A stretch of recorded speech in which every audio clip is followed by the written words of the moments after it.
ladies and gentlemen, to another edition of the Wrestling Underground Podcast. I am your host, as always, Chad Porto, and joining me is the glorious one himself, Marcus Green. Marcus, welcome to the pad. What was that? That was a word? I was going to say the pod, and I was going to say the cast, and it just came up pad. Welcome to the pad. How you doing? Good, man. Another Tuesday, more wrestle talk. So Can't complain. wrestling is kind of on fire at the moment in multiple different ways. We're going to talk about a good version, a bad version, and then an ew version. So it's going to be a show. Firstly, Marcus, we're going to get to the main topic of the show, but just kind of a general sense. What did you think of Extreme Rules last night, if you watched any of it? It was extremely dead-ass regular and completely unnecessary. Only extreme thing that happened on the show was superbly stupid. Yeah, and that's second up on the docket, I think. But we got to talk about something that kind of happened last night. And the reason why we're starting with this PWG story isn't just the relevancy in terms of time, but I feel like these are more the conversations, not specifically about this, but involving the promotion. I want to do more of these stories on smaller promotions. Like the idea of the underground is that we talk about things people don't talk about. That's kind of like what I want to get into the habit of doing. But it's not always easy to find stories like that, which is why we have United Wrestling Network on for tonight's show. We're going to talk about MLW tonight, so that's going to be a thing. But unfortunately, the news we have tonight isn't good. So there was I think it was PWG's return show. I could be wrong on that. PWG Pro Wrestling Guerrilla held their annual Three Mendes event on Sunday. I think it's Three Mendes 4. I don't know what's so tremendous about it. Maybe it's like all matches are triple threats or something. I don't know. Excuse me. But apparently a report came out on Twitter that someone at the event was attacked, and this individual happens to be a transgendered woman. And apparently PWG is working with the victim and the theater, the Globe Theater, which is where they do their shows now. And they're trying to investigate what happened. So far, no concrete news has come out, but apparently there were very toxic people at the event last night. Accusations of homophobia. Obviously, the assault on the transgendered woman. Alleged assault. I mean, we don't know what's going on yet, so we want to keep our ducks in a row. And also, there was apparently claims that there was also racist language being used throughout the show from fans in attendance. So that's kind of where we're at right now. And sorry, I have something stuck in my throat apparently.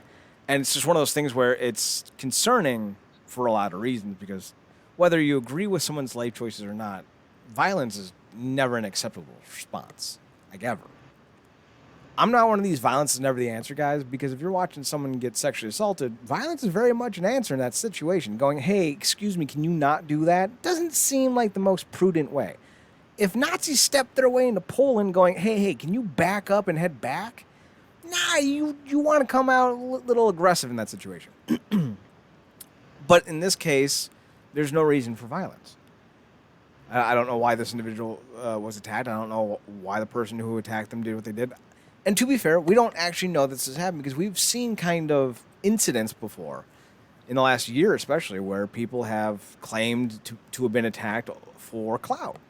The idea of being being praised and lauded over because you're a victim is a very big thing that people want to experience for some reason. I don't know that that's what this situation is. I'm just saying, like, the story is still developing, and I'm not making any concrete decisions on how to report about this yet until we have more facts, until we have a perpetrator in mind, until we have some evidence. But what we have from the show, what we have from this report, is that this transgender woman was attacked on her way to the bathroom. And if that did happen, that's atrocious. Like, there's no reason for it.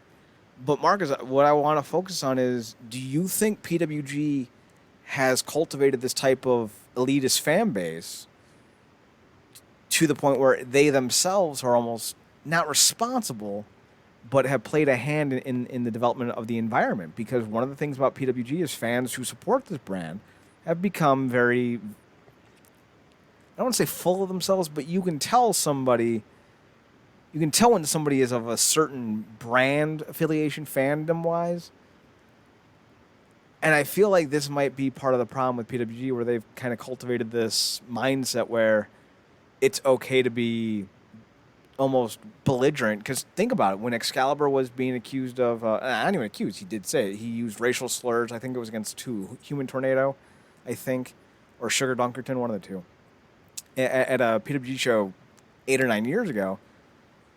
That was kind of the environment that they fostered. They fostered this very unapologetic atmosphere. And now, in these times where things have become so polarized and politicized, even when it has no reason to be, it almost feels like the decade plus of shows that they've ran have kind of culminated to this point in time where these type of fans now reside in their fan base inherently. Is that something that you could see, or is this maybe more of an isolated incident in your point of view? Keep in mind, though, Dodger fans constantly assault people all the time, so maybe it's a SoCal thing. Yeah, I mean, I've only, tuned into PWG for their long storied history of having, the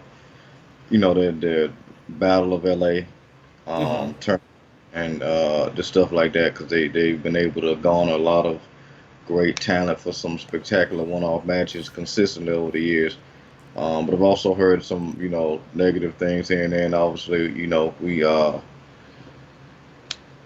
have talked with a person before who was affiliated with that brand and talked about, the rise and I guess kind of regression of it at a certain point. Mm-hmm. Uh, but I can actually, very much see how that, because that particular environment, PWG, and its standing in, I guess, the wrestling zeitgeist, if you will, can kind of be seen as a niche type product or niche brand, or where fans, um, in a way, because it gets talked about, but it almost feels like it's this underground thing, even though it's garnered a lot of attention, in terms of the star power's been able to bring in. It kind of feels like this underground thing that fans kind of take ownership of, um, which we see in general, but specifically when it comes to those, kind of like what's Gage's promotion, GWC, or Yeah, GCW. yeah, yeah, GCW,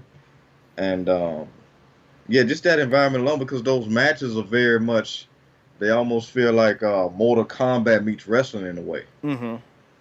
Sometimes, and then obviously it's a very intimate, hot setting, and it kind of breeds a real raw, uncut, gritty feel in an environment where fans kind of feel like it's kind of a no holds barred thing. Obviously, they don't want to physically get involved, even though that kind of happens, because you can't even do a dive without going into the audience. Mm-hmm. So, I think that environment kind of breeds this like raw, uncut, kind of like the Gage's environment, where a lot of those fans just feel like we are that untapped, unsolicited, can't be touched, can't be nothing. And I feel like those people kind of go there to feel like they're untouchable, and therefore they can do and say a lot of stuff that they want to. Now, like you said, we don't know if it actually went down, but if it did, that's unfortunate. Um, and of course, being black, it's unfortunate to hear about the racist race of FFS, even though in this time that we're living in now, these past few years, it's become very evident that it's, as normal, as is everyday stuff, even if a lot of people kind of want to deny it for a long time. And I never want to get to the point where it's like it's callous to the point where I don't like acknowledge it as a crap thing, because I'm just so used to it. Mm-hmm. Yeah, I could absolutely see how that environment can foster that type of behavior, because it kind of comes off like a no holds barred thing. And obviously, that's kind of the narrative of PWG. I don't necessarily know if it was the intent for that type of narrative to foster a toxic audience, but sometimes it's kind of the result, even if it's unintentional. So That's unfortunate. I hope they are as diligent with getting down to it as they have been diligent about, um, maintaining a certain brand about themselves. So, So I've mentioned before on past shows, I've always been a fan of underground music, counterculture music, punk music, and there's a YouTube channel that I watch called the Punk Rock MBA, and one of the things that he's done is really opened up different stories from that type of atmosphere. Where, for me, I've always enjoyed the music that was raw and gritty, like it was stripped down. There wasn't any type of, souped up, computerized, corrections. There was no auto tune. If there was a mischord or a bad vocal stretch, like that, no one was in the lab, changing it and rejiggering it to make it sound better. I like that. I like that authenticity. But through this channel, I'm hearing more and more stories about a culture within this culture that I never knew about. Because I like the music. I've never been to shows though like that. All the shows I've ever been to have been very, conventional. I used to do private concert security work for a while, and I've seen close to 1,000 shows at this point. And some shows were really bad. Like I'll never, like, if I ever get called to work again, like if they ever need me and they're like, "Hey, you want to come work?" Like there are 5 or 6 shows I'll never work again. I'll never work another ICP show. I'll damn sure be found dead before I'm ever found another Chris Brown show. Marcus, I did 2 of those. oh Me and some man, Vietnam War veterans can share stories. man, And I maybe have the more aggressive stories in those situations, and like there are just some shows that kind of bring out the worst in people. But when it comes to underground punk rock, counterculture music, I didn't know about how violent, volatile, and at times bigoted these genres could be. They're very insular. yeah, And through this channel, this YouTube channel, this guy used to be kind of like in that scene, like the underground music. And he's like, the one thing I always hated was how toxic the culture was. And like, granted, the music came out 10 years before I ever would have been going to concerts. Like, we're talking about 98, 99. I was doing concerts around 05, 06, 07. But like, when you kind of foster an underground environment, and this is kind of where I'm pulling everything together to make a point, you almost seem to not just get people who want something different, but you're getting the most disenfranchised and angry of individuals coming as well. PWG, GCW, and other brands of their sort cater to that exiled, discommunicated type of individual. So, like, yeah, you might get some 18-year-old, 16-year-old kid who thinks that pro wrestling is lame in the mainstream, but really loves the underground stuff. And he's just happy to be there, and he's so cool. And look at all the dumb stuff these guys are doing. They're putting their fingers up their butts and doing some type of chain, and there's Liger doing it. Oh my God. But then you might get some 42-year-old nutsack who comes in, who's got some real bigoted ideas, but he feels as included as everyone else because the whole atmosphere is counterculture. Well, he thinks he's counterculture. She thinks she's counterculture. So now I can come in and be accepted by these people because they're just like me, even if they're yeah, not. yeah, yeah. I was. I mean, ultimately, coming right off your point, because so you see this on Twitter, you see this in those YouTube comment sections, and a lot of those spaces. A lot of those people, that those environments don't even have anything to do with, inherently, with who they are, Mm-hmm. but they don't know themselves, and they're looking to kind of figure that out, and even if they ultimately don't, feeling like they're a part of something, even if it's completely toxic and has ultimately nothing to do with who they intrinsically are underneath, it's almost like a substitute, Mm-hmm. So, and I think that's what a lot of those situations are. So, because they don't know themselves, they kind of go all over the place. So whatever the environment breeds out of them, they're with. So, and we really, that's become a part of, unfortunately, a lot of gang culture. You Yeah, we were don't, just talking about that. yeah, unintrinsically killers, but this gang makes them feel like they're a part of a family, and this family kills. So you got to get down with that, and it's unfortunate, but there are a lot of lost people out here that are following, the quote, apocalypse from the Fox X-Men universe. You got a lot of blind people, um, or a lot of lost people following blind leaders. Mm-hmm. And leading these people, like I say, even with PWG, even if it was unintentional, like I said, that's a very intimate kind of raw, gritty. It's hot, sweaty, and it just feels like you're in this animalistic environment, and it can bring out things in people that are already kind of on that cusp of like just that effort mindset. And you got maybe 70% people there with that mindset, and maybe like 40% that just come there to enjoy the show, and that 40% kind of has to suffer to be there with those people because they're legitimately trying to enjoy what they're looking at, and they can't because you just got these rowdy people that are just looking to get out all this vileness that they can't get out in their own personal life. So they come to this environment and they spew all this hate and just sick rhetoric because it's cheered on in Mm-hmm. this. And like I said, that might not be the goal of the people behind the scenes, but that's also been what's unfortunately been fostered. And I think even looking at a situation like this, if that is what's become of that, they kind of have to work to kind of dial some of that back, even if it's at the cost of a lot of the narrative that's been building up around the brand all these years, because ultimately it's not going to be good for business, specifically during a time where I mean, that's the last thing you want. I mean, we done seen so many, top performers get yeeted. You want your whole promotion to get yeeted?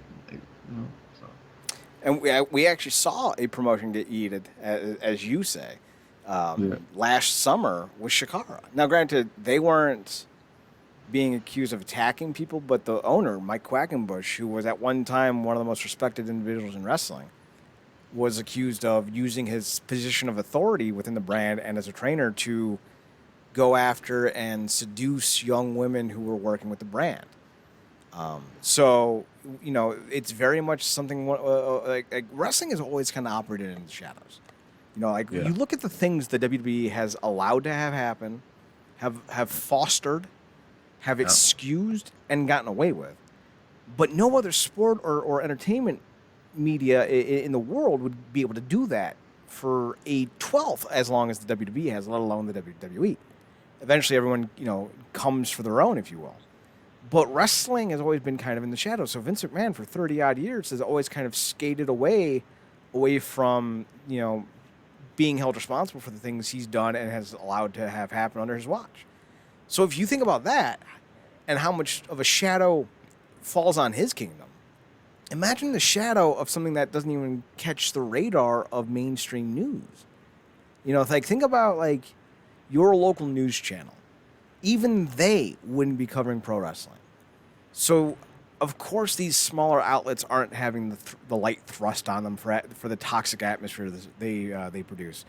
I mentioned, in passing at the start of this, like, being a Dodgers fan, it means beating up people. And that's not true for, I think they hold like 60,000 fans per game. 59,999 people that go to a Dodgers game every day want to go see a baseball game.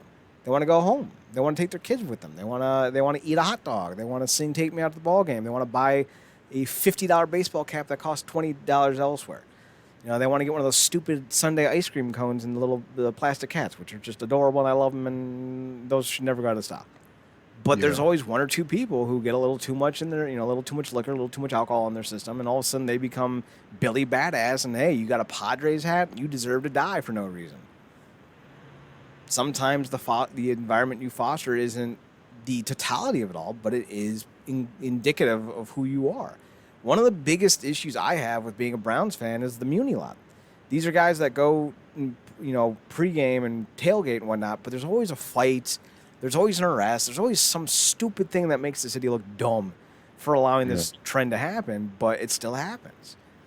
So I think PWG really needs to look at how they present their shows, the type of people they bring in, and the type of wrestlers they bring in with them, because it's not just, a wrestling mindset.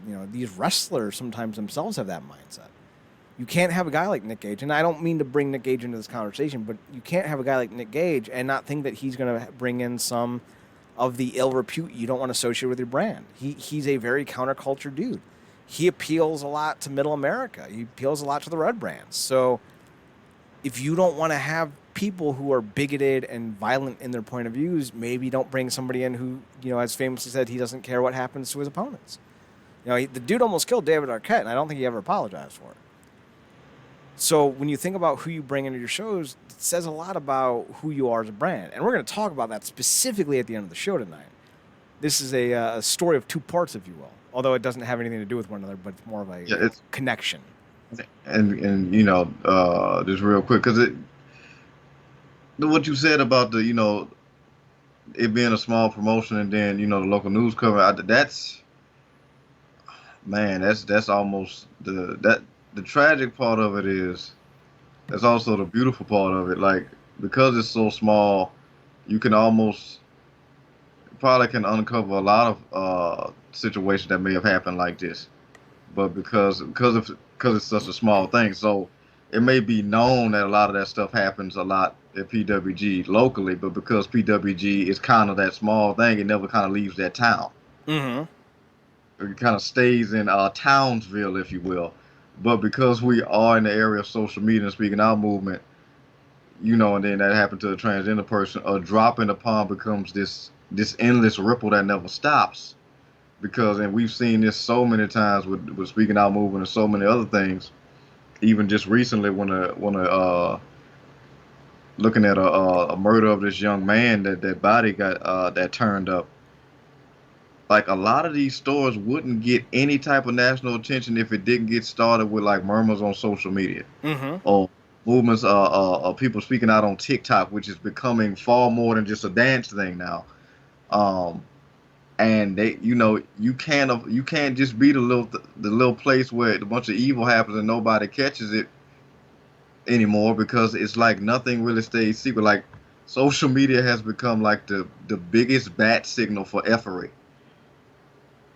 in entertainment, and it's you can't really hide from that anymore. So like you said, you don't want to be the outlier in the negative sense of like maybe we can kind of keep this quiet or on the low, it'll go away. Like the stuff like this isn't going away anymore because all you got to do is tweet once and you have a whole group of people around. Now even if that's for the wrong reasons, because like you said, a lot of people are chasing what do you call it, Clout. yeah, no, clout is like trauma clout Yeah. or victim clout. Because it's to the point now, and it's the wicked brilliance of it. All you have to do is kind of cry out, and there's a mass of people that'll do the work for you. Mm-hmm. And we oftentimes see that gets done in the negative, but sometimes it can be positive. But like you said, we don't necessarily know. We just hope PWG does the due diligence to get down to the truth of it. And if it is true, I think a lot of work needs to be done on their part to kind of do some counter fostering of a better environment. So There's a YouTuber I watch on occasion by the name of Ruined Leon, and he actually brought up the idea of that everyone has skeletons in their closets, and if you start opening doors looking for them, you may end up having people looking for your own. yeah, And I feel like this is a situation that PWG should be afraid of because we've talked to people off air and on about some of the rumors that have gone around with PWG. And just speaking from experience, I know that there's a local promotion in Ohio that I know some of the dirty secrets about that I've never taken public because I've never been able to verify with multiple yeah, sources, just one or two. yeah, And I was always trained, as a reporter, like if you have a source, you need a second, if you want to be credible. And I never got a second on some of these stories. But you hear enough stories through the grapevine that there's smoke. But you can't see the fire yet. And I feel like with PWG, these types of stories where, this trans woman gets attacked, the last thing you want is for people to start looking at you as a promotion because guaranteed, there's stuff you don't want people to uncover. There's stuff that you don't want people to remember, especially in today's ultra-sensitive times. Now, I'm not a big fan of cancel culture. It has its place in certain mediums, like with Harvey Weinstein, recently with R. Kelly, Bill Cosby. Those are all fine. But coming after a 17-year-old kid for something he said 20 years ago, like, he's 37 now. You can leave him alone. Like, it's been 20 years. Like this is witch hunt at this point. But I feel like PWG might not have those types of incidents to worry about, but maybe something more grandiose. Because they've operated fast and loose for 20 years. They've been around since 2002, I think. And people who've ran it, I think at one time, Joey Ryan was a very big component to how the promotion was run. We know all about Joey Ryan. He's a narcissist. He's a pathological liar. He's a victim blamer. So what happened under the PWG umbrella that we don't know about? These types of stories, unfortunately, have a tendency to blow things up. Think about Hulk Hogan. Why do we know about his dislike of the brothers, brother? It was because someone opened up the can of worms that was his sex tape. No sex tape. We never find out that brother was actually ironic. Brother. So these things have a tendency to lead into bigger scandals. So hopefully that's not the situation with PWG, because the last thing I want is for wrestling to have less opportunities for people to work. I'm a very big fan of wrestlers getting paid their worth. And not having PWG, who's a big show, they often do very well with bringing in wrestlers because they pay for a low-tier indie. Maybe not low-tier, I don't mean to be disrespectful. But for lower-tiered promotion, they bring in big names. So that means they're paying guys. Yeah, and you know, looking on the good or the bad of it, that may be for a long time. While probably a lot of people that have heard the same stuff that you heard or known about it or even participated in it, but a lot of it's kind of got glazed over because for the longest time with that Battle of LA, that was the dream match tournament where you get to see people fight or wrestle that you wouldn't see anywhere else. Like you said, they brought in some big name. Like I discovered so many people from watching, you know, Battle of LA, like Mikey Speedball and stuff like that, and so many other names. But yeah, it's just, you know, you got to be careful. You got to really take stock of all your stuff, because this just is, you know, one peel of the banana and the whole thing starts to rot, because, you know, it only takes one little thing, and then it gets real bad, because that particular crowd of counterculture feels like they now need to rally for this thing that thinks belongs to them, because this is the only thing that they attach to, where they feel like they can rage against the machine. So it becomes real bad after that. I will be doing all my raging against the machine in the local Discovery Zone ball pit.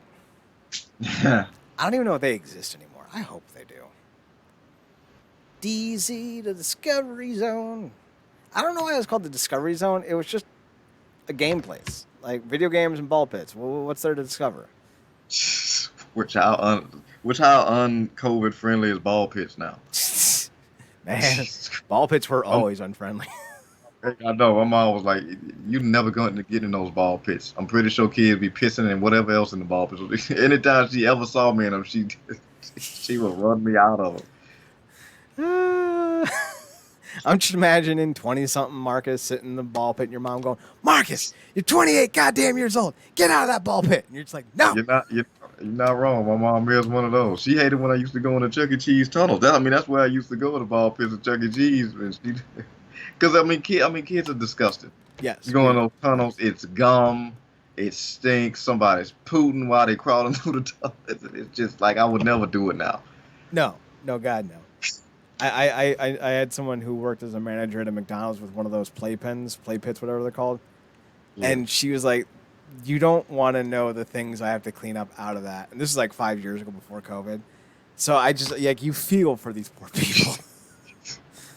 Speaking of feeling for people, we're gonna move on, and we're gonna talk about poor Finn Balor. He's having a bad day, Marcus. Because Balor found out that God doesn't love him. Now, I don't know how you deal with that as a human being when you find out God's not on your side, and that can't be a good day. So, Extreme Rules was last night, and it was extremely hard to get through. At least that's what I'm told. I refuse to watch. Like, we only cover the big shows for a reason. So basically, correct me if I'm wrong, I learned all of this through Ollie Davis, and Marcus. So basically, they're having their match. Finn Balor's dressed as this demon. Roman Reigns is Roman Reigns. Balor gets speared through a barricade, I think is what it was. But then they start playing Balor's like intro to his music, and he starts having some kind of convulsions, and then he rises up like altered beast. And then he starts going buck wild on people, and then he climbs the ropes to hit the coup de grace to get the win. But then the turnbuckle gives away, and Roman Reigns is able to capitalize and hit a spear for the win. And then afterwards, Reigns looks to the heaven as if to thank God. Which, granted, I'm doing right now because I didn't have to watch this mess. Marcus, I got to know. How do anyone watch this nonsense anymore, knowing that this is what they're gonna get? I think at this point, man, it's just what they're used to, and take something little and they turn it out to be more than what it is because they look at one thing that has the potential to be good and they think it's. By the way, I think just put you a little drop in the chat, but Yeah, I'm watching it right now. Oh, this is even yeah, worse than I thought. I forgot about the red light. I know a lot of people who would love to see Finn Balor in the red light district, but like this is stupid. But yeah, they take anything good. Like tonight, randomly, the Hurt Business came back together. Only to get broken up eventually. Powerball due to black on black violence. Damn. But that's only they only brought back together randomly because they needed two more people with Lashley so he could bang with the New Day, and it's like it shouldn't have been broken up in the first place. But of course, classic Vince. Won't let nothing. And you're watching this now, and like I said, I'm just sitting there watching that last night. I'm like, they really doing this. They gonna go through all this, and I know good and damn well they're not finna take the belt off Roman. They're not taking it off Roman. He's been champion for 390 some days now, maybe less. They not gonna do. Come on, man. Best part of that whole clip, Marcus, was that you couldn't even see what happened to Finn. Oh, that's peak WWE. That's delicious. That's well cooked in the kitchen, if you will. It's just like oh my god, it's the worst type of. Like I said, that's the most extreme thing that happened in Extreme Rules. I hope they go out of business. Like, not really. I hope they get sold and somebody else takes over and can run them properly because this is the dumbest shit I've seen in some time. And it's really bad because we've long had a discussion about this whole demon thing is for naught because Jesus Christ, Venom is at a rave in the new movie. Jesus, okay. That's still more believable than what I just saw in WWE. Absolutely, not debatable. But we argued for the longest time talked about the demon thing is pointless because nothing changes. And it was like somebody I forgot who said on commentary when Balor's in that he don't lose. I'm like, he don't lose. The last time we saw the damn demon, he was losing. What are you talking about? Bray dog walked him as the demon and sent him back to NXT. What are you talking about? So now that they're actually trying to do something to make it different, I'm like, you know what? I'm sorry I asked. Sorry. You got him flounder flopping and coming back to life only to get tripped by a freaking Space Ghost Ghost. Fuck. Space Ghost shows up only to trip up Finn Balor because it's Zorak's favorite wrestler. Look at Casper's uncle showed up. Look at this stupid painted flashy. They tripped him. Like are you serious? And what is Roman looking up to like the Samoan gods of destiny? You know, Uncle Snooker was looking out.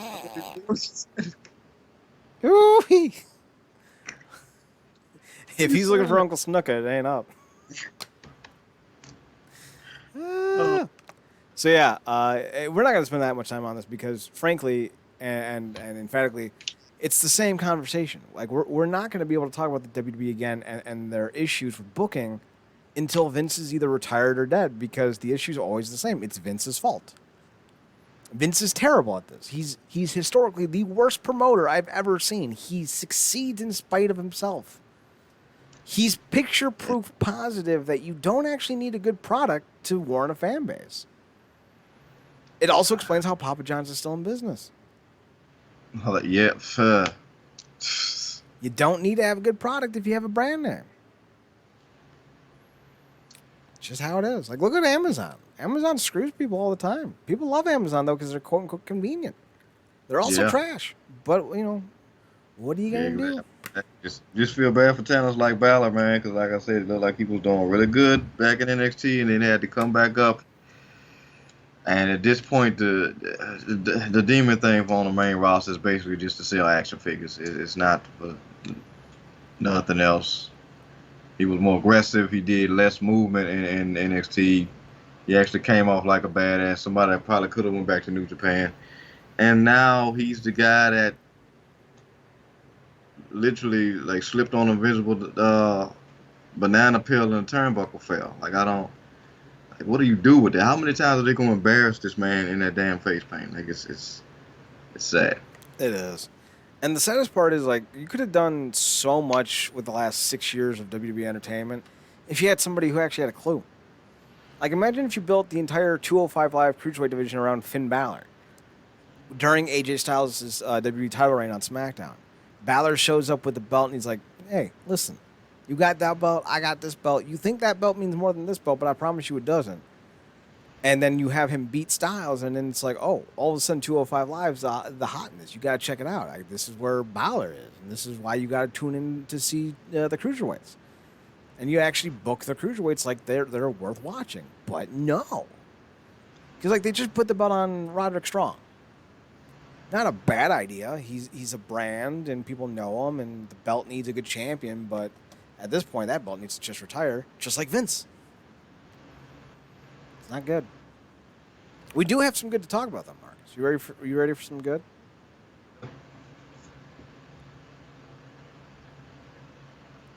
Yeah.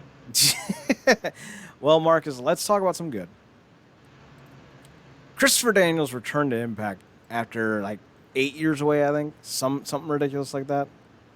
And granted, it wasn't the most impressive return I've ever seen. I definitely had some ideas about how this could have gone, mainly due to the fact that Daniels himself has a new vignette that's kind of hinting to return of the Fallen Angel Daniels, which was like peak Daniels. And so we got his bad influence music, and I was really hoping to get his Fallen Angel music, so I was like a little disappointed. But seeing Daniels back in an Impact ring continues this trend of ex-Impact stars from AEW coming back. Frankie Kazarian, we got Christian Cage. Who else do we have recently? There was one more X Division guy from AEW, and I can't remember who it was. But we've gotten an influx of these guys recently, and it's good. I like it. Jerry Lynn was there as a second to Tony Khan, so that was cool. Seeing Daniels is great. Like, this is, he's one of the three faces of the X Division during its heyday. It was Styles, Daniels, and Sabin. Oh, and four if you want to count Joe. They're the Mount Rushmore of the X Division. So I love this. Like, this is great. I don't know where this is going. I hope it goes all the way to Bound for Glory. That'd be awesome. But Marcus, how did you feel about seeing the Fallen Angel, Christopher Daniels, back in an Impact ring? No, it was great. I mean, that's really been one of the great things this past year. Seeing so many names like Christian, and we saw Matt Hardy back. Obviously, we had machine guns. Hope to see them back together again, but it's cool seeing Saban get his solo, do his solo thing. But, that's kind of what I want to see, specifically those guys come back and not only, give back to the company that gave so much to them, but acknowledge what the company has meant to their career, because they wouldn't have been able to go and do what they've done if they hadn't had some foundational roots that kind of put them on a certain tier and Impact, specifically guys like Christian and Daniels and Hardy, because we went to the big leagues to try that broken stuff, and it was high garbage. Would have been an improvement. It's predictably bad. We knew it was going to be. Yeah. So, just really cool to see. I think him and Kazarian had their run. Only so much he was going to be able to do at AEW, in my opinion. I think this is the perfect thing for him. He obviously had a run in all age. He became champion in all age. That was cool to see, but I think it's some stuff he can come back and Impact and get off into. And even though he's an older guy, he still got a lot still left to give. And I think that's, like I said, it's been really great because obviously we've had Petey Williams there doing his thing. Um, we're just seeing a lot of those legends come back and just, kind of hold the line and for some of these new guys to kind of build off of. We've seen it with Moose, also Deanna's running through knockouts of new and old. And now we getting it with the Christian doing his thing, and now we can see it with Daniels. He can reinvent himself. Kind of got basically damn near put out the passion in AEW with that whole thing. But I think it's some great stuff he can come back and do with the whole Fallen Angel concept. I haven't actually seen it. I just seen some photos and a small clip. Can't be mad at the Bad Influence music, but I think the Fallen Angel music is just as good. And we'll see. Like I said, it's all about revamping. Obviously, you know, that Daniels are old and this Daniels is two different things in terms of what they could do. But his best moonsault ever is still one of the best looking moonsaults. He ain't the male version of Charlotte. Okay. No, So no, God, no. Hopefully, we'll see more about this. Let's talk about Bound for Glory, though. Hopefully, Daniels is involved with that yeah, in some way. But Bound for Glory has announced one of their championship bouts. We already know that Christian Cage will take on Josh Alexander for the Impact World title. We know that there's going to be a tournament heading into the show, I believe, for the X Division title. There's the Call Your Shot Battle Royal is going to return, and now we know that Mickey James will take on Deanna Purrazzo at Bound for Glory as well.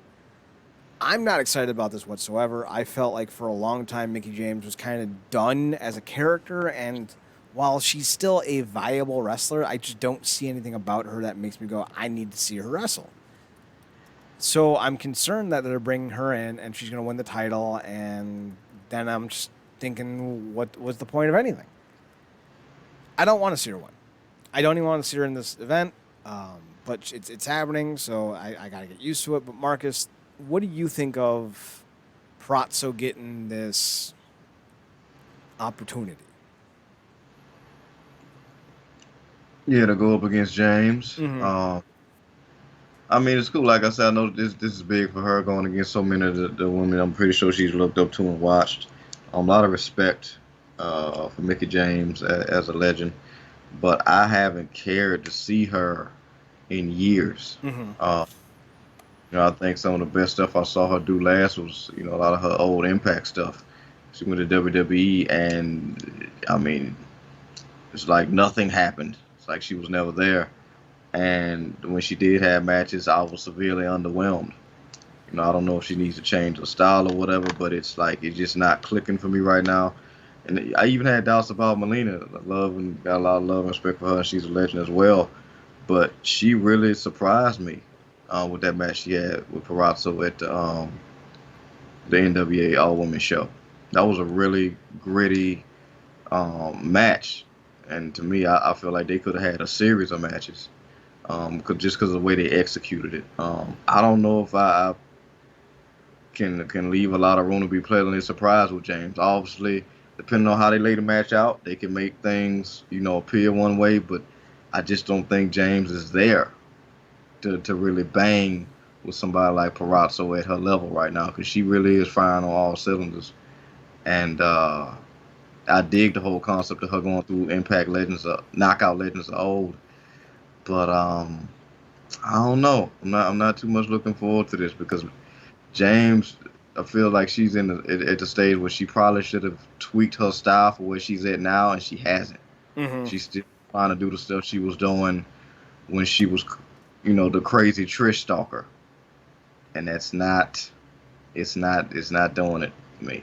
So I'm right there with you. I don't know if they could have done better with finding a name for Pratso to face, but yeah, I'm not excited about it. So we'll see.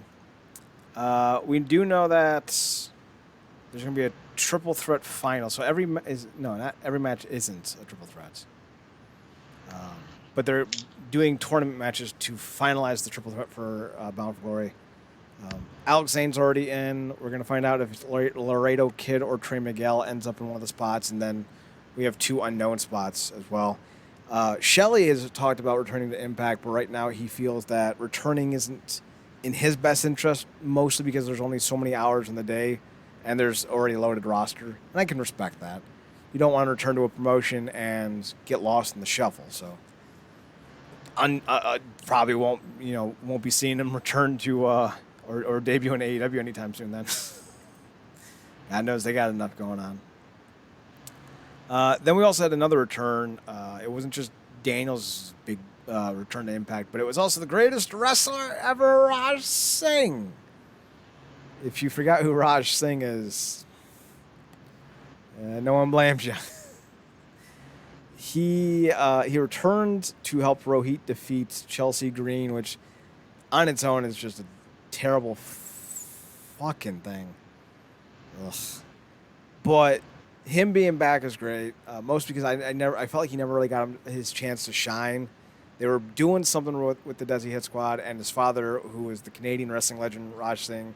No, it wasn't Raj Singh. Rohit. No, what was his father's name? Gama Singh. So we never got to see the final of that. So maybe we're about to get a return to that.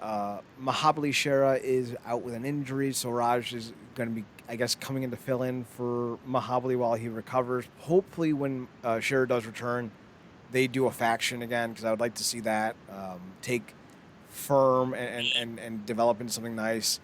I would like to see them invest in some type of idea of changing up their look to being a little bit more aristocratic and being more affluent with their look and design. I think like a highbrow money heel gimmick would be great, especially with Rohit's ability to come off as schmarmy and douchey. I think that would be a great idea. Marcus, Raj Singh back. How much does this move the needle for you? Not that much. I mean, I'm shocked. No. What? That's Raj Singh. Oh my God. Oh my God. I thought we were talking about the next Rock. Like, what are you doing, Marcus? He's Stone Cold Incarnate. It's hilarious. I was fine with Sheeran and Rohit. Like I said, Rohit was such a revelation for me when he finally got things moving, because I was like, first of all, he can go, and then because he turned on a personality, and then obviously I feel like he's kind of underrated in the ring, and just like I said, turning up the aggression on Shearer, even though they necessarily haven't done all they could do with that. Kind of reminds me of some of the stuff in Veins with Fulton, who's just become a big ass heavy for Austin. But maybe they could turn this into something if they're not going to get him back with the X Division title, because obviously Alexander's taking that to a whole new level now. This may be something, whether maybe they can move them into the tag team situation of it all. So we'll see, because that whole faction with Gama Singh and all that was funny when he was going around slapping them every week. Three Stooges. It was entertaining, but I think them separating was really the best thing for Rohit. So we'll see how the dynamics change. Now that they're back, because obviously I feel like Rohit will be the man running stuff. Now obviously Shearer's the muscle, so we'll see. Maybe they could run into they're also a heel faction, but maybe they could run across Violent by Design or some other guys. So. Well, it sounds like Heath Slater's finally ready to return. Rhino was kicked out of Violent by Design, and Heath Slater commented on something where Eric Young said to the effect of, like, Rhino's alone now or something like that. And Heath Slater responded with, "You sure about that?" So, who knows? There might be a face stable coming soon. Hopefully. Like, they don't have any. It would be nice to see one. Yeah, if it includes Heath Slater. It will be, yeah, because Chad cares when he snorts. But that's when I find it real funny, is when I start snorting. Exactly. I was looking at that. I was like, man, I just want Ronald to snap and just get back to that just gore assassin again. Gore assassin. Like, yeah, gore assassin, where he's not even caring about don't having matches or grudge matches. He's just going people through stuff. Like, he could pick off Violent by Design, and it would be great. Like, just picking them off one by one, or lowering them off in the corridors. And I think the easiest one to do would be obviously not EY, but Jake. Oh yeah. Not Jake. You mean the big heavy, or do you mean Cody? Cody Deaner? Yeah, Diener. That get him off into a corner or something, and then gore him through something. And Ewas is looking like, what a freak is he? And Doran's throwing a fit and stuff, and then he just pick him off one by one. I think that would be great, and then you could lead up to because you got to show that aggression with Rhino. I mean, he was going like he was an assassin on Raw, goring people through the entrance thing all them Mm. years ago. So I think you could do that, having picking them off one by one, week by week, have that be a storyline till they finally get him cornered and they're about to jump him, and then you bring Slater in and do that whole thing. I just want to see some like renewed aggression with Ronald because he used to be. It's like when they toned down Mark Henry, and had him doing all them tag team matches with guys like MVP. It's like I don't want to see a docile Mark Henry after the damn Hall of Pain. Oh God, that did come after Yeah, because it was because after he got hurt in '06. hmm He was doing that thing with Batista, and then he was kind of floundering. But then they moved MVP to Raw in late '07 or early '08. And like the second week he's there, he jobs to Triple H in like 2 minutes. And then they start doing MVP and Mark Henry as a tag team. And I think Henry got hurt again. And then like 5 years later, after the Hall of Fame, they brought that tag team back that no one asked for. yeah, and he had MVP on the back of his singlet, and it was just like it was funny. I listened to a clip today when he No, was on he had Stone Cold. WSM, World's Strongest Man. But it was done just Yeah, like MVPs. yeah. You're right. Oh, that's Um, so dumb. yeah, and because I was listening to the clip where he was talking about on Stone Cold's podcast, he didn't want to do the Hall of Fame gimmick because he didn't want to invoke um, continue to perpetuate the stereotype that had been around him of like this big guy. Because he was like, I walk down the street and women are like clutch their purse and move to the other side because they see this big, hulking, almost 300 some pound guy, and they'd be afraid. And he didn't want to perpetuate that stereotype like he was some type of animal. And then apparently Vince ribbed him at a house show. And he tore in, and Vince, he was getting ready to leave, and Vince was like, I was trying to put a fire under your ass, so you could, bring out that mean side. It was like, dude, like when I get pissed, like I can't turn it off. I can't control it. And then the whole concept of him being able to control that anger was the Hall of Pain gimmick. So, and I also think that him being in tag teams came with him naturally slowing down because it got to a point where it was feeling like he was injury prone, which I think hurt that Hall of Pain thing. Um, but man, that was a hell of a run, man. Like that was just a hell It of a was a run. brief run too, if I remember correctly. It was only like Yeah, 8 months or something like that. yeah, Because man. he was pushing 400 pounds, and he's not a tall man. Like he's 6 foot, maybe 6'1". Like people think Mark Henry, they think he's this big hulking behemoth, and he is, but only Yeah, in width. Like he's not a tall He- guy, and he's carrying around that much weight at that size. Yeah, his knees and back were shot. That's why he lost like 80 pounds, yeah, and he started to look like Rick Ross. yeah, yeah. He's like Big Show. What did you do? What did you do so I can get in shape? So I could do now. Now he's in probably the best like physical shape in terms of like just body health. And now he's doing interviews. Right? And his deep Uh, melodic. So tell me about the match. What? What'd you say? like I ask you questions. That's what I do. I kind of hope he returns to wrestling in a physical capacity to an extent, mostly to see what he would be like now that he's 100 pounds lighter. Because, Yeah, he was a long time power lifter, and now that he's not, at least not as. I'm sure he still works out, but I'd like to see what that looks like these days. I really would. absolutely. All right, so let's move on. Gotta put that down real fast. We're gonna talk real briefly about Primetime Live. They're back on television, Marcus, or internet. One of those is accurate. They were Dave Marquez's thing. They were kind of an off-brand of the NWA for a little while last year, but then COVID shut everything down. They're back, and they're gonna have their final of their tournament to crown a PTL champion, Primetime Live world champion. It's going to be Mike Bennett versus Chris Dickinson. I don't know if the Dave Marquez leaving NWA thing is a shoot or not. You know, we don't know if it's storyline based. I feel like it's not. Billy Corgan is historically very difficult to work with.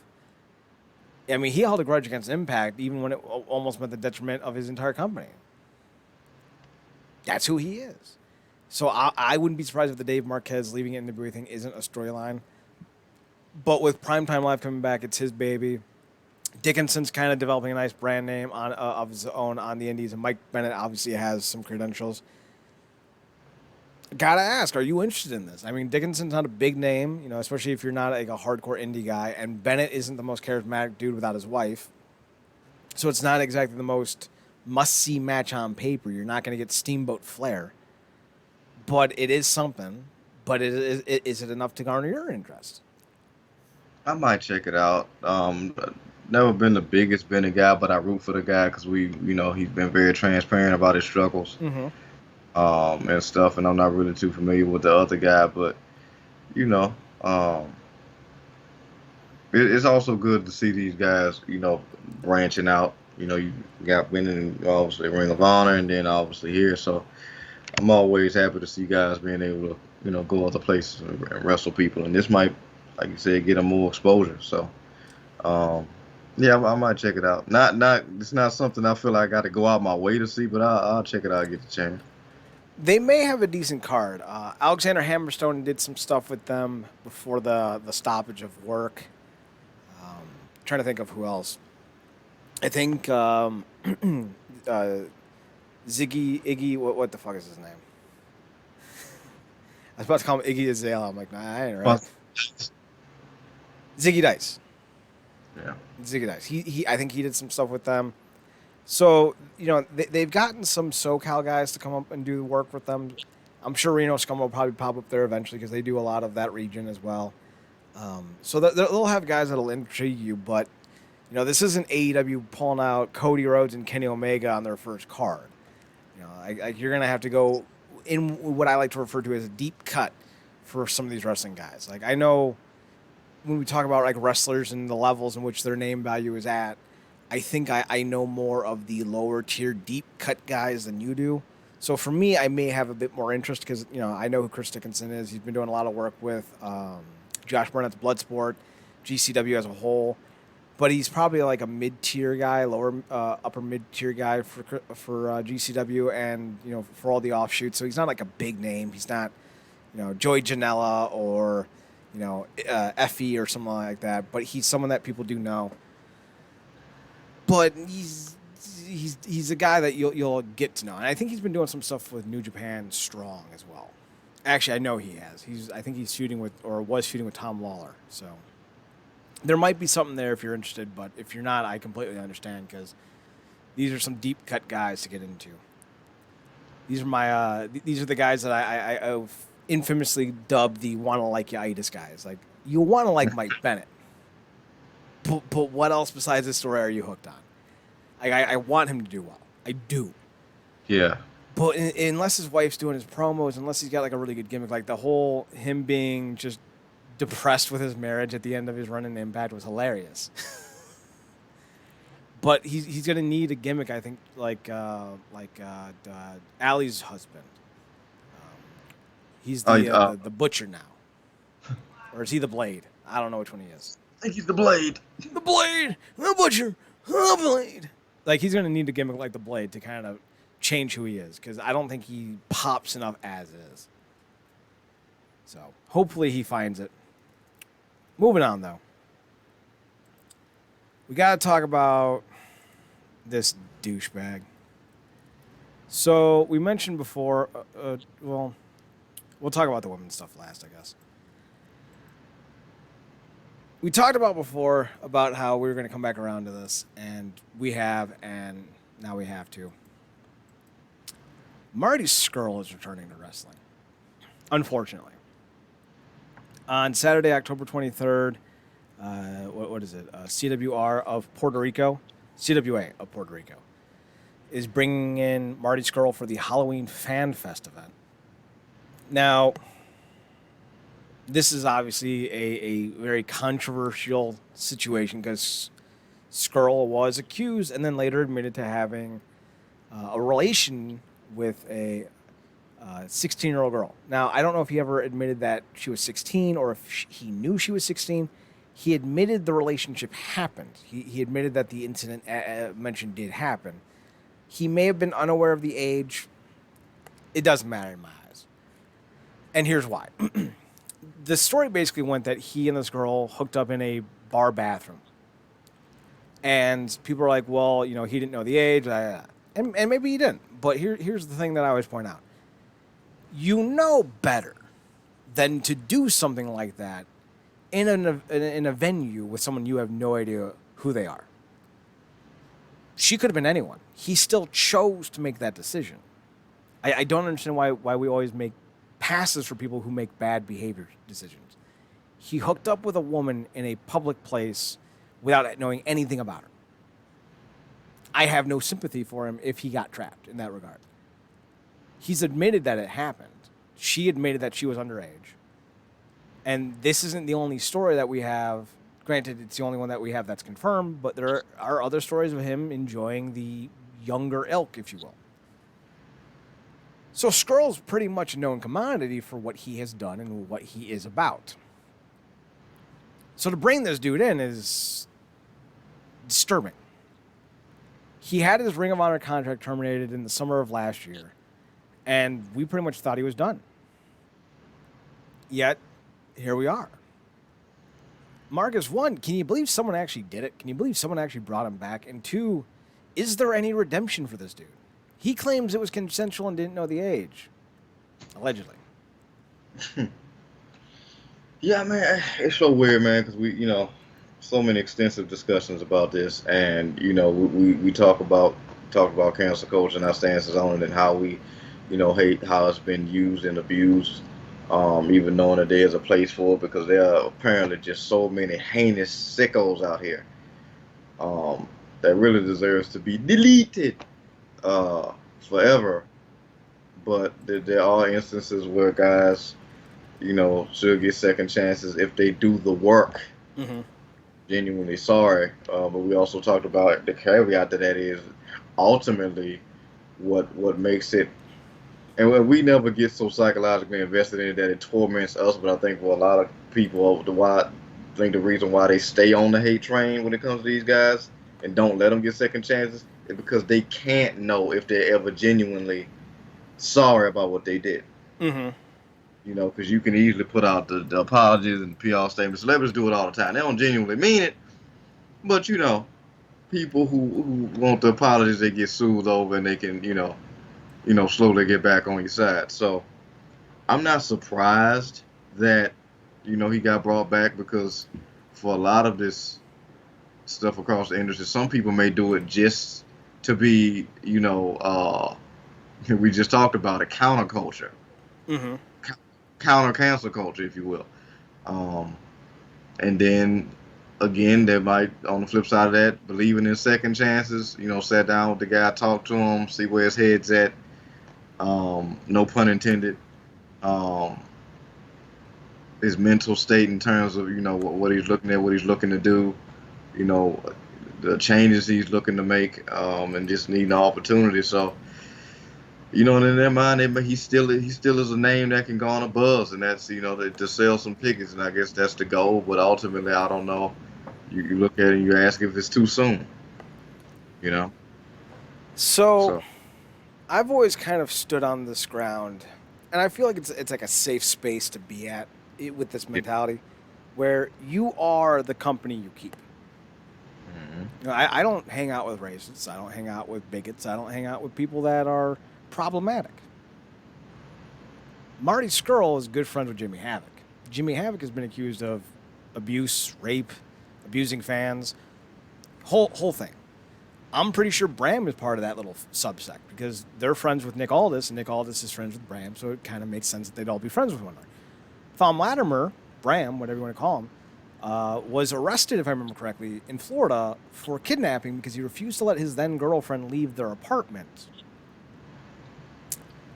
I'm just saying, like, you are the company you keep, and these dudes seem to be not that great of people, which is why my opinion of Nick Aldis has sullied a bit in recent years, because this is who he reps for. He Yeah. reps for Thom. Thom has a job in the NWA because of Nick Aldis. Like, that's not even debatable. No one else would take him, but NWA will. And when I look at Marty Scurll, you're 28 years old when this happens. You're talking to someone 18, 17, 16, whatever age you thought she was, and you thought it was a good idea at 28 years old to have a sexual encounter in a bar bathroom when she was drunk off her ass. I don't know why people are trying to justify and excuse that kind of behavior. Why are we as a culture so adamant about lowering the common denominator? I don't get that. Well, you know, what would you do? I wouldn't fuck an 18-year-old in a bathroom at a bar. I'm weird like that. I don't need to have sex every time it's presented. I'm not some thirsty dog who's starving in the Sahara. I can say no. I think most people can. Fucking an 18-year-old in a bar bathroom in some grody-ass bar where you're probably getting, you know, you're going to need a tetanus shot when you leave. I don't know. That just seems like a bad idea. Like, it's like a bad idea. It's like you got a whole heaping jug of bad idea juice and you drank it all. So I don't have a problem telling this dude to fuck off the rest of his career because you're 28. I don't care if you're drunk. You need to be held responsible. We need to hold other people responsible for this bullshit. You and I have talked about before, and we've talked about this on air, about the issues we have with things like alcohol abuse in our culture and the things that it leads to. And this is no different. I'm not going to sit here and be sad that Marty Scurll got blacklisted. I'm not. You did it. You admitted you did it. You may not have had any illegal intent, but she claimed she was 16 years old and drunk, and you still had sex with her. Well, he didn't know. Then don't fuck her. Like, what the hell? I go, why are we having such dumb conversations? It's like, well, I didn't know he was going to stab you. Then why'd you go and hang out with a fucking dude who's known for stabbing people? Like, you got to make better choices. Like, why are we allowing people to be dumb? I don't get it. Fuck Marty Scurll. Fuck them all. I know we're supposed to be like about redemption and have these ideas of, you know, like solidarity and maybe he can change. And like, I'm good with that. I am. But in some cases, some people just need to be made an example of. And I feel like whenever you fuck a 16-year-old in the bathroom, call me weird, but I feel like you should be held accountable and made an example of. So the next guy doesn't try to fuck a 16-year-old in the bathroom while they're both drunk. I don't know. I'm just weird like that. And maybe we should also be going after this person's parents, like this girl's parents, for allowing her to leave their house at 16 and getting drunk in a bathroom with a dude and fucking. I feel like the parents should be held responsible as well. There's enough responsibility to be thrown around, Marcus. Yeah, there's a lot of that whole parents narrative that should heavily be associated with that whole chaos thing. Mm-hmm. But yeah, like when you say you didn't know, you talking about the age or the intoxication? Probably both. Oh. I don't want to quote him on that one. I'm sure he was drinking and maybe a little bit drunk himself, so maybe he didn't realize how drunk she was. But it's not illegal to have sex with a 16-year-old in England. It's not illegal to have sex with a 16-year-old in Ohio, too. But if people found out that I was fucking a 16-year-old, we would all go, that's gross.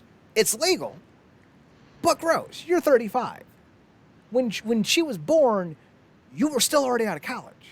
Wait, was I? Hang on, let's do the math. 21? No, I was not out of college. But I was old enough to drink, even though I don't. It's still gross. Scurll was 28 at the time. The girl was 16. And again, people are like, well, she shouldn't have been in the bar. You're not wrong. Again, we have plenty of blame in this scenario to throw around. The bar should be held accountable for letting a 16-year-old in their venue to drink. I think you got to be 18 to drink legally in London or in England. So the bar has some accountability. The parents have some accountability for letting their little girl go to a bar in the first place. Marty Scurll has some accountability because if he didn't feel the need to get his dick wet at 28 years old in the middle of a bar, this would not be a story. Maybe another story involving Marty Scurll might have been, but this one wouldn't have been a story. I just don't know how we can sit here and go, well, he was 28, he was still young and he was drunk and in the bar. Well, yeah, but we shouldn't be saying that that's okay. Like, even if it's consensual and legal, it's still fucked up. She's 16, drunk, in a bar, getting fucked. That is, porn has rotted our brains, man. Yeah, it's not, because I feel like when it comes to situations like that, it's like you can tell. I feel like when at this point we've heard so much BS between people on actual TV and then also reading it on Twitter. It's like, what are you really trying to say? Because I feel like what those people are really trying to say is It's okay they to don't. fuck a 16-year-old. That's what they're trying to say. Yeah, they're trying to say that's not. Hey man, that's not that big of an age gap. Like I feel like that's what they're trying to say. And then you go into the argument. Well, what did she look like a 16-year-old? Then that's a whole. I feel What was like she the wearing? Yeah, I feel like that's those people immediately because they immediately threw the blame on her. Well, she shouldn't have been there. She shouldn't have been drunk. She shouldn't have been in the bathroom. And they're not Like, wrong. But that's like saying, like, well, that's like implying that there's only one side that you can blame. Like, no, you can blame everyone. Like, this was a shitty thing for everyone to do. Here's the thing: if you're 52 dating a 40-year-old, that's fine. Because if you're 52 and 40, you're probably wanting the same things out of life. But if you're 28 and 16, one of you is thinking about your retirement fund, the other one's thinking about their junior year in high school. you know what's so weird about that though? And watching all these conversations now with so many people being so enlightened about consent and uh, just this, rape and culture and all that in general. That particular age gap was so normal with high school girls when we were coming up. Oh my God. You're not wrong.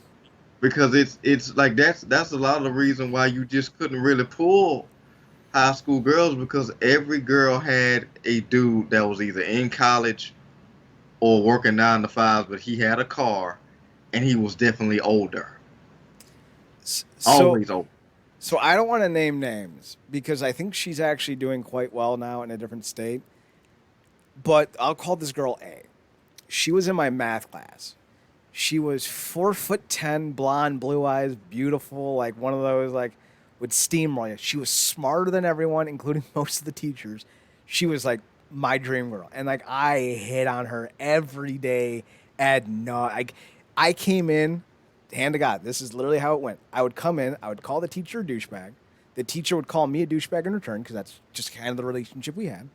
I'd walk and be, "How you doing, you little douchebag?" He's like, "I'm doing well. How you doing, you little douchebag?" And I would walk up to the girl and be like, "Hey, you want to go out?" And she'd be like, "Every day." I say no, and I go, "Every day I'm going to ask though." And she eventually told me, she's like, "I'm dating a guy." I'm like, "Oh, well, that's fine. I'm like, whatever. What school does he go to? You know, is he from here?" And she goes, "Oh no, he's 28." I was 17, she was 16, and I'm like, "Oh, that's gross." And she's like, "Yeah, but he's got a car." And I'm like, "All right, so do I." He's like, "Well, he's also got his own place." I'm like, "Oh, well, all right, I don't have that." Another girl, well, just dressed as same girl, not the same girl, but same situation. I'd flirt with her every day, and she was dating a 35-year-old. She was 15. Yeah, fucked up. I can't get 17-year-olds to go out with me when I'm 17, but apparently if I'm 35, all I gotta do is walk past them and they want to date me. That's the mindset that these girls have, and I don't know why. I hope it's starting to change. I hope these Yeah, girls like now who are 16 and 17 don't have that desire and need to garner older dudes' approval. But as someone who's 35 and has gray hair and salt and pepper, like there are 20-something-year-olds who are like, I got a daddy thing, and you check those boxes. I'm sitting here going, I don't know how to deal with that anymore. Like, yeah, because I cause want kids, and I don't want my kids to ever think like you do. yeah, you don't want to have to partly raise the one you're intimate with. Um, Right? Nor do I want a girl, like, because I would love to have like a little girl. Like that's like my hope. Like, if I have kids, I want at least one girl. Right? yeah, Like, I wouldn't mind having some boys, but I got to do the boy thing as a kid, so like I'm aware of what they go through. But it would be fun, Like have a little princess and have little tea parties. Like, God, it'd be adorable. I don't want her to have those daddy issues, though. I don't want her to be dating guys that are 20 years older than her at any point in her life. yeah, yeah, man. The thing with age in the wisdom thing, which hopefully most people get, obviously we see a lot of times where that's not the case, but for us. Because that whole thing, I'm so leery of girls now hearing them say, like, I need somebody that can handle me, or, I like to date older people because I want somebody I can learn from. Like, you could do that with somebody your same age.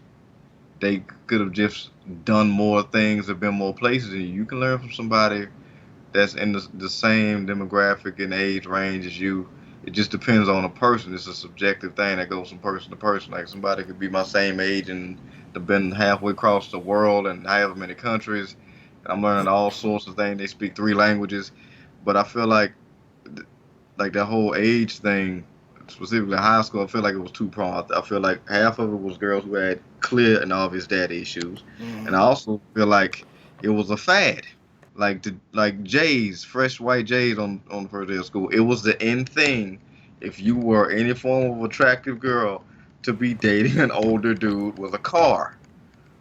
And the age thing, it was never a thing because it was just like.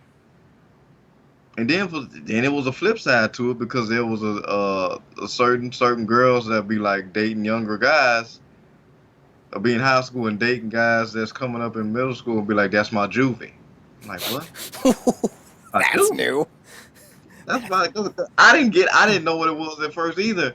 And then I was like, oh, it's short for juvenile. Mm-hmm. And of course back then the legal or moral ramifications be damned because it's just seen as something cool.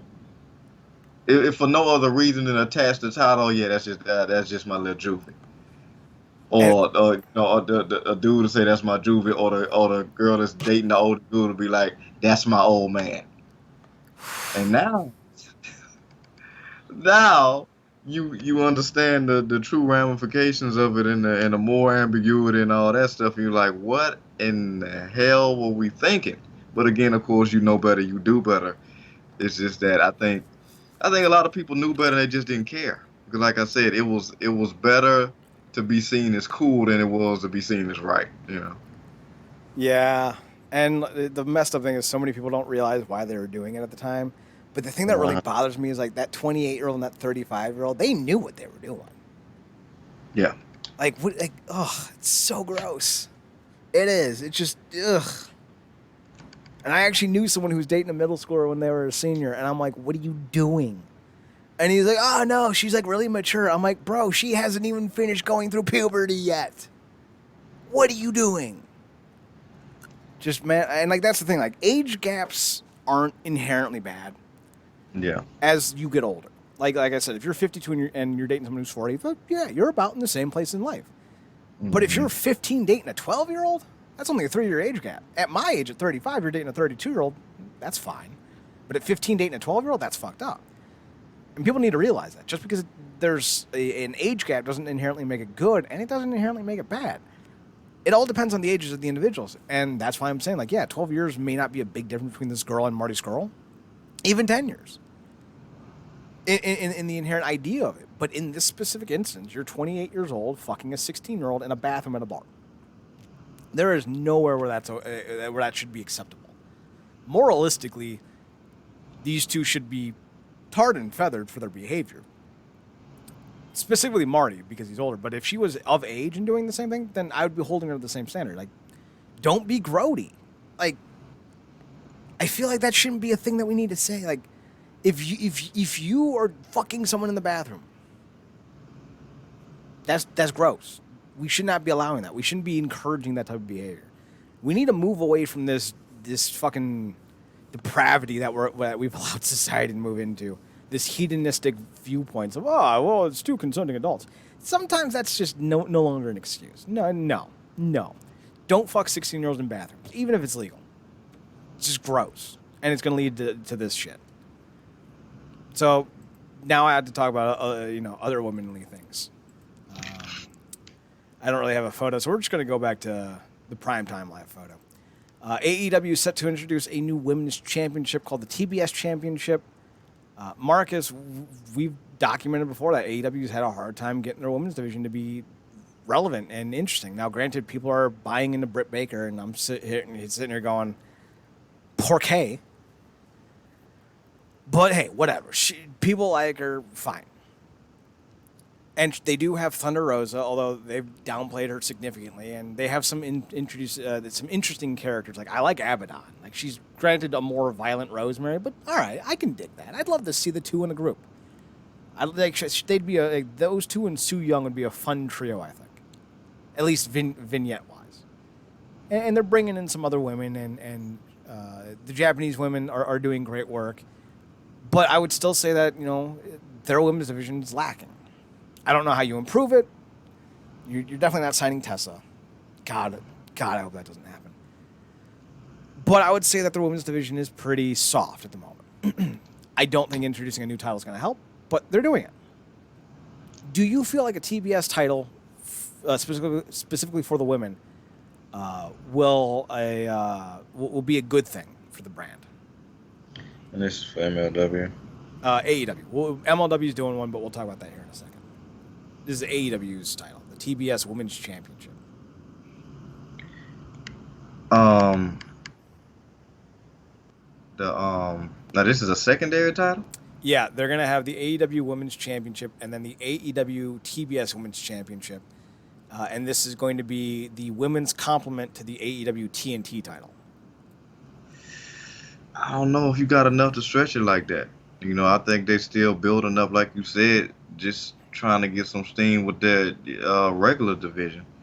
I can appreciate trying to get more women featured and expanding that concept, but I feel like they got to get some further in the women's situation consistent. I mean, Britt Baker is who she is, and it's fine. But I feel like they got to get some consistent narrative with that before they do something else. I don't know. You know, that's just feel like just one extra thing for them to do. They got a lot of steam right now, and obviously they picking up a lot of names, but I don't know if that's full steam ahead right there. Now, that's going to be an interesting situation to see develop. And while I know Miro's been very fun as the TNT champion, Yeah. I wouldn't exactly say that belt means anything. It's a terrible name. It's a terrible looking title, and it really hasn't helped elevate anyone. I think the only person that it's been held by who wasn't like a known commodity before AEW founded was Darby Allin. Mm-hmm. But I think Darby Allin's reckless I shouldn't say reckless because he's not dangerous, but he is reckless to a degree with his stunts, has done more for him than holding that belt did.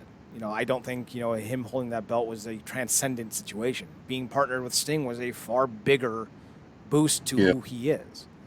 Yeah. So I don't see this belt having any type of, bonus to the women's division, because if the men's division, which has been better booked, has not been improved by the TNT title, maybe it doesn't need to be improved by the TNT title. Maybe the TNT title can only improve so much of an individual, and maybe the women's division isn't there yet, so the TBS title could, in theory, raise the level up to a certain point. Maybe it's possible. But if the TNT title didn't really do anything, I don't see how the TBS title could do anything. But, here we are. We'll see. We also know that MLW will be launching their women's division finally after a few stop-starts. The division is going to be called the Featherweight Division. And officially announced for the turn of the division will include the Sea Stars, which we've seen on Impact, Brittany Blake, Holly Dead, Zoe Sky, Willow Nightingale, and Nicole Savoy. I think I'm saying that right. The league is ready to crown the new women's featherweight champion, and it will be one of the women in this group.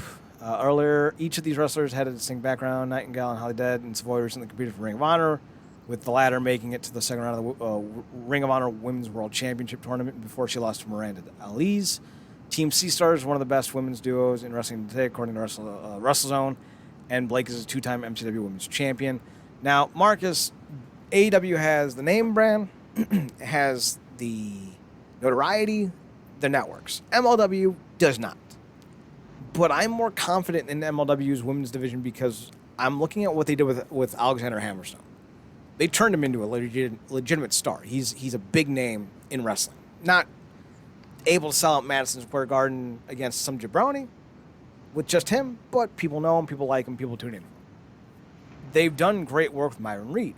Granted, he's the fourth rascal, so obviously he has the training, the pedigree, and he's very charismatic. But people love Myron Reed. Look at what they did with Jacob Fatu. They made him into a guy people are tuning in for. Granted, again, it's not blockbuster numbers, but it's something. So I feel like Court Bauer knows how to make a division relevant. He knows how to put on good matches, and I feel like whoever ends up winning this tournament will have a better trajectory than whoever wins the TBS title. Do you feel the same way with the women's championship in MLW? Do you feel like they're in better hands than what they're getting in AEW? Yeah, I mean, and maybe this is a an overshoot, but the whole brand with the title is for network aesthetics. Mm-hmm. TBS title. And I feel like that's obviously to please the network, get another thing, put it around the women so you look progressive, and it does a lot of things at once from a PR perspective. Mm-hmm. Um, that being said, like I said, the real work comes in with the quality and the consistency of the division, which they're still trying to establish with the first women's title that they have now. When you get in MLW, there's no list of masters you need to please because, like you said, they don't have what AEW have. Don't have to worry about the aesthetics and naming it after a network to do that whole thing. Like the amount of celebrity appearances that AEW is having is cool to see, but it's becoming that thing a little bit. And MLW is like nice, intimate, small, gritty, but quality. And I feel like that allows for the talent to kind of show itself because it doesn't have to do anything more than be what it is. Mm-hmm. It's like when you're on those big TV shows and whatnot, and you're on TV, you got to play the angles. And I feel like with MLW's division and that title, they don't have to play to a lot of angles. They just got to do what they've been doing, with showing up with quality performers and having quality matches. And I think that you just continue to get women like your Hammerstones, like your Fatus, like other people you listed, and just kind of let them do what they do, and the division will raise itself. You know. Hopefully, both divisions do well. But just Yeah. knowing what we've seen from AEW, I have trepidations, I have concerns. It took them 3 years at this point, almost, give or take. When did they launch? 2019? 2+ Yeah. years to get the women's division to where it is now. And I wouldn't say that it's in a place that you want to be at after 2 years. I think after 2 years, you want to be significantly higher. You want to be significantly more established. So I don't want to sit here and say they failed, because ultimately they didn't. But they Yeah. certainly took their sweet ass time getting to where they need to be. So I'm hoping that's not the case with the MLW title. And I like that they're doing weighted divisions in MLW. I really do. I think that's the way to go with pro wrestling. It really makes believability so much more sustainable. So Yeah. Yeah, and we can't lament the fact that Ring of Honor finally got their stuff off the ground. yeah. They had a great at their show. The crown of their first champion, a young champion, coming off a great match, and also Maria's heading that whole thing. Well, not And their they're first they're champion. looking. Their first champion in some time, because Killer Kelly, or whatever her name was champion for a while, and then she got concussed. Then her and BJ Whitmer, Dirty Laundry, got aired, and then they ended the division, and then they brought it back with Yeah. Maria like a year and a half later. But yes, I agree Yeah. with you. They did a great job So relaunching the brand. yeah, so they looking to get it. So it's gonna be interesting monitoring, all three, right now. But I mean, but it's good. It's places, and NWA did a good thing, and cool thing, and they got their women's tag champs now. So it's just good to see these women have a lot of different varying opportunities to go places to work and actually have a division and be a champion. And maybe even better so that a lot of these things are getting started off the ground, because this is how you can kind of take somebody and build them up completely, around the divisions. So, I think this will be a good thing to keep an eye on, because not that we're wishing for it, but somebody might just very well fumble the ball, Mm-hmm. and I think that'll be something for of the three, for if it's one or two, for the other ones to look at and be like, okay, this is what we shouldn't be doing, so I would love to see wrestling move away from tiered titles in terms of like prestige, and go yeah, with a weighted division concept, because you look at MMA, UFC specifically. No one's like, well, Israel Adesanya is the middleweight champion, but man, if he moved up to light heavyweight, he'd be one step closer to being the world champion of the heavyweight division. No, people look at him as he is. A draw. He's a star. He's a stud. People tune in to see him. He doesn't need to beat Jan Blachowicz, or however pronounce his name, because I've heard people pronounce Blachowicz' name several different ways. But you don't need him to move up to light heavyweight to be a bigger star. He is a star at middleweight. Same with George St. Pierre. Nobody ever needed him to fight Anderson Silva. Granted, we all wanted it, because he was a star at welterweight. And I feel like with MLW, if they actually committed to the weighted divisions, have a middleweight, a heavyweight, a lightweight, an openweight, and made them all big names, you could accomplish what no other promotion seems to want to do, and that's make multiple headliners at the same time. Like, WWE is stuck in this mindset of, the WWE champion is the only one that matters, or the Universal champion is the only one that matters. But if you actually have like a weighted division, you don't need to worry about that. You can have everyone that you want to promote. You could have your Roman Reigns being the heavyweight champion. You could have your Finn Balor being the cruiserweight champion. You could have your who else is popular at the moment? The Miz. You could have him be the world middleweight champion, and they're all world champions, just of different weight classes. And I feel like that's a way to consider going. But I'm kind of on an island on my own on this one, so it is what it is. I'll just keep waving. Just smile and wave, boys. Just smile and wave. All right, that's all we got for this week's show, unless you have anything else you want to bring up. No, that was pretty much it. Anybody looking for, I guess, a 5K reward if they have any news on the person who abused the young puppy that none other than Drax the Destroyer, aka the wrestling legend Dave Batista, adopted, you can go look into that. Dave continues to be a absolute treasure, outside of wrestling, which is something we don't often get these days, so that's cool to see. Speaking of which, while he doesn't have any direct relation to it, he was a part of the Army of the Dead movie, and the prequel, or one of the prequels that they had planned, I think it's like Army of Thieves, I think is what it's called. Yep. Dropped its first trailer, and Natalie Emmanuel. Natalie Emmanuel. Oh my goodness, this is one of those like, listen, Marcus needs a kidney. If my kidneys are healthy enough, I'll give him one.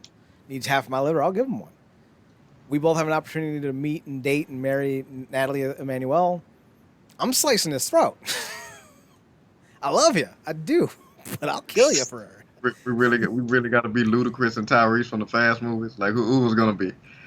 Like, G.I. Nerd or the Dark Knights? Like, well, we got to be like, she was just like, okay, I like both of you, I really do, but what's my last name? Like, Luda was like, it don't matter, it's gonna be Miss Parker. And Chad's like, it don't matter, it's gonna be Miss, it's gonna be Porter. It don't be Porter.